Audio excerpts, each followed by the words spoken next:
मेरे नौजवान साथियों, आदर योग बुजुर्गों, प्यार करने योग्य बच्चों एवं भारत वर्ष की मातृशक्ति, आज मैं कृष्णा कैसेट के प्रबल सौजन से महाराज रतन सेन ये आलखंड में से चंद पंक्तियों में से प्रकाश डालने जा रहा हूं। और यह भी याद रहे दोस्तों, जब महाराज रतन सेन अपने राज में आदेश कर दिया कि युद्ध की घड़ी आ चुकी है, अब आखिरी प्राणहरण संग्राम होना है, अपनी फौज को लेकर के महाराज रतन सेन जिसमें युद्ध क्षेत्र के लिए चलते हैं, तो क्या हुआ रिंकू? और लेके फौज रतन सेन ने जूझा को डंका दो है बजाई, देर करन को मौका नहीं, सबरे बांधी ले हथियार, जितने महूबिया चढ़ के आए एक ही संगा हो तैयारी।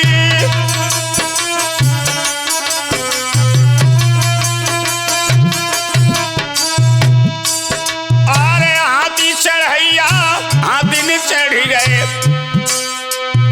बकिया घोड़न के यशवार, पैदल पलटन संग में लेके राजा कूच दो है करवाई।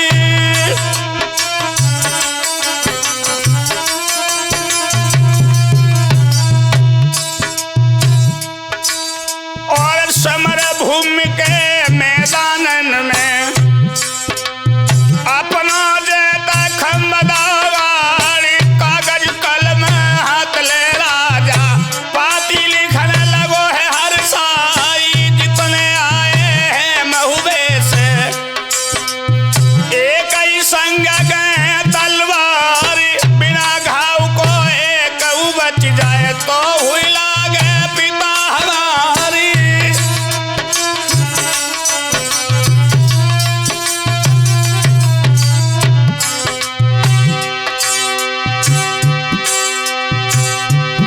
और सगल महूबियन से कही देबो एक ही संग होई तैयारी,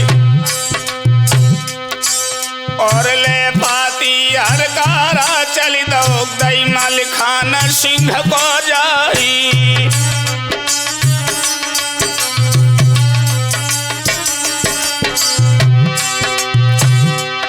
आरे मल खे जागन ब्रह्मा आदिक जोगा भोगा भय त्योरी,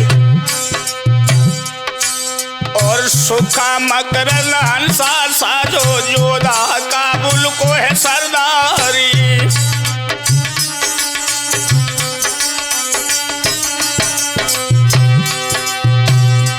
आरे बेड़ी फौज करी दिल्ली की चौड़ा सेना को मुख्तियार, और पारस धीरा लोहा बूंदा कंठी बिगुली भय त्यारी।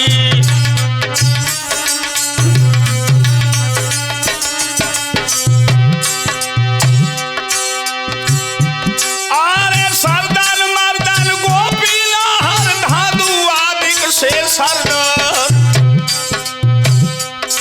और चल के बिगुल बजाई खेत में सम्मुख बांधी जाई कटारी।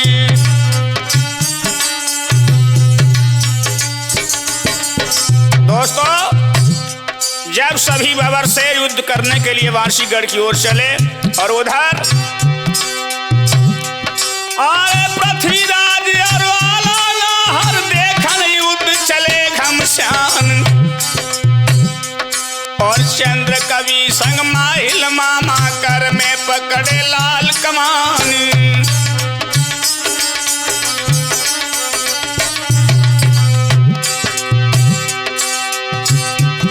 इस चंद्र सेन ने हाथी फेलो बढ़ के दई जवर ललकार,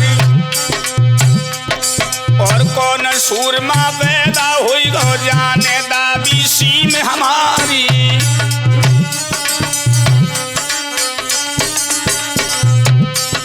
दोस्तों, इधर महोबे और दिल्ली के सैनिक, उधर बांशीगढ़ के बाबर शेर, जब युद्ध में आमना सामना हुआ तो रतन सेन के पुत्र चंद्रसेन ने आगे बढ़कर के कहा कि किसकी मां के नहर जन्मा जो हमारी सीमा को घेरा। तो आगे बढ़कर बाबर शेर मलखान ने कहा, और नगर में होबा एक बस्ती है जहाँ पर राज चले ले क्यार, और नाम हमारो मलखे नाहर, हम है बछराज के लाली।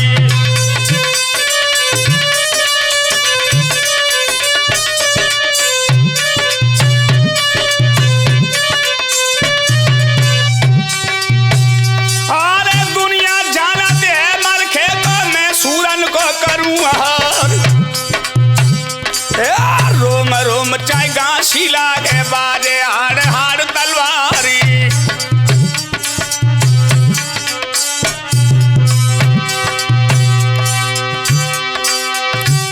अरे जब तक शीश कला पे रहे तब तक खेत बजे तलवार,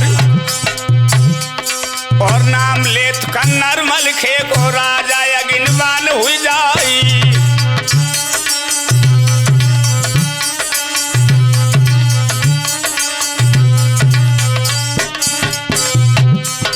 दोस्तों रतन सेन की आंखों में खून के शोले धधक गए और आगे बढ़कर के महाराजा रतन सिंह ने कहा मलखान से, अरे आए ललन सामने मेरे सिंह की सरवर करत सियार,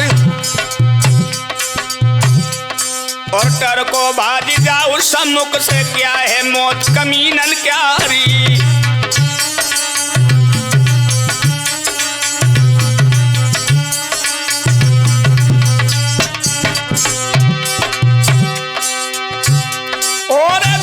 छोड़ो यार गलन कुजू है बांसी को मैनान,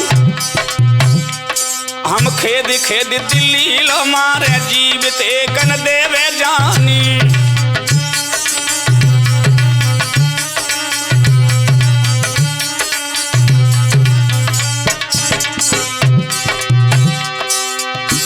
अरे तब हंस गई वीर मलखे ने बढ़ के कहो बघेले राय, अबे तो बढ़ बढ़ के मारा तू है बाद में मांगे धर्म द्वारी।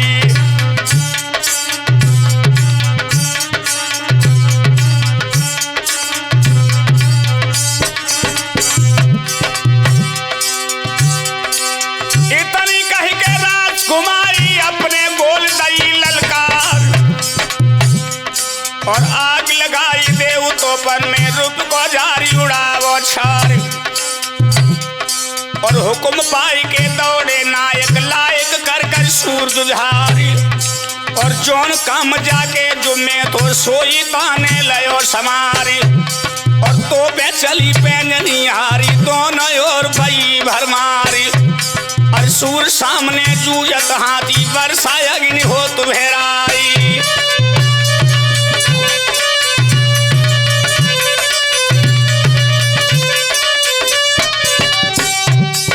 दोस्तों दोनों ओर से राजू गोले छूट रहे थे,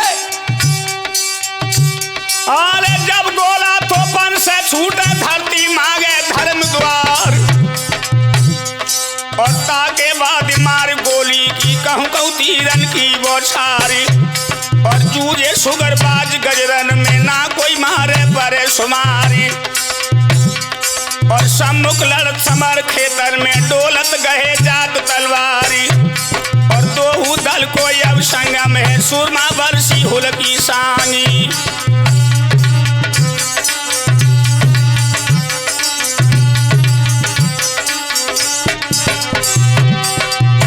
अरे अरे बखोरा रजपूतन के मिलिए धार सिलोही क्यार, और भाला वर्षी मतवारे ने हुलसी जाई सांगती मारी, और भाला मारत अंग को फारत सुरगन सारे सूर सिधारी, और दोनों दल के अब जोदा है छपका बजन लगी तलवारी।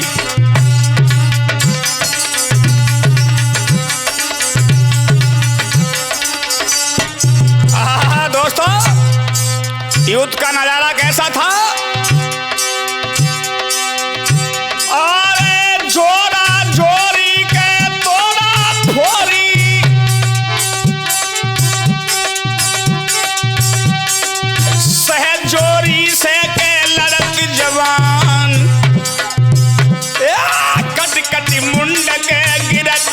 छाती पे उठी उठी रुंड के करे तलवार।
हाय विधाता तो बेबस घायल, सुन रहे गरज के सूर की कौन।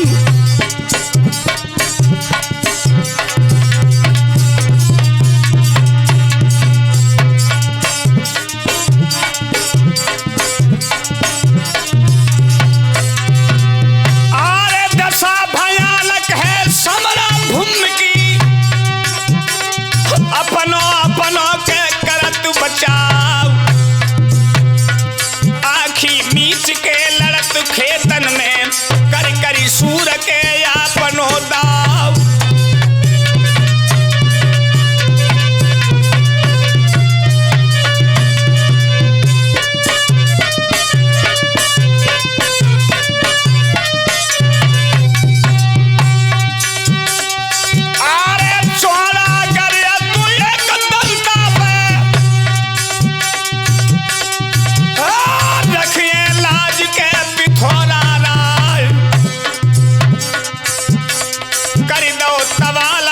चौहानन ने आगे सूर है महोबे प्यार।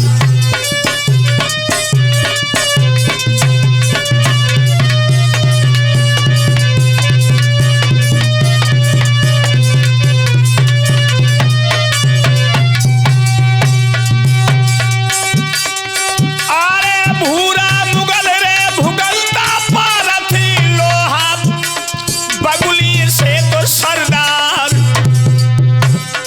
धांधू सेत तो और भटना कर, कान कुमर को है पुत्र जुझार।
सूरजधारी।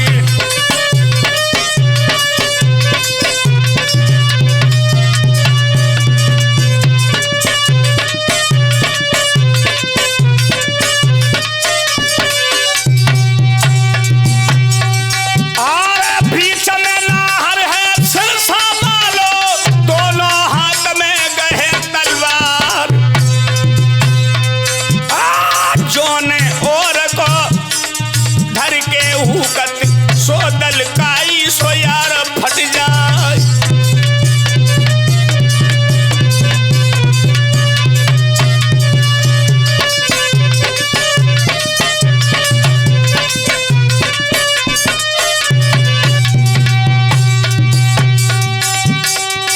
अरे जब मन खे गरजत खेतन में सूखे बादल से तो यही राय।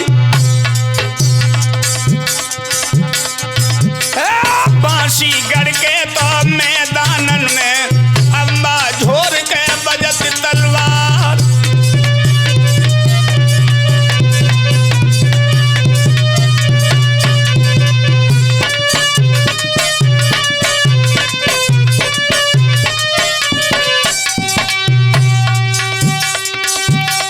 इतने से रहे महोबे बालो बांको सिंह तो उदय सिंह राय। बाग दाब लई है तो दातन से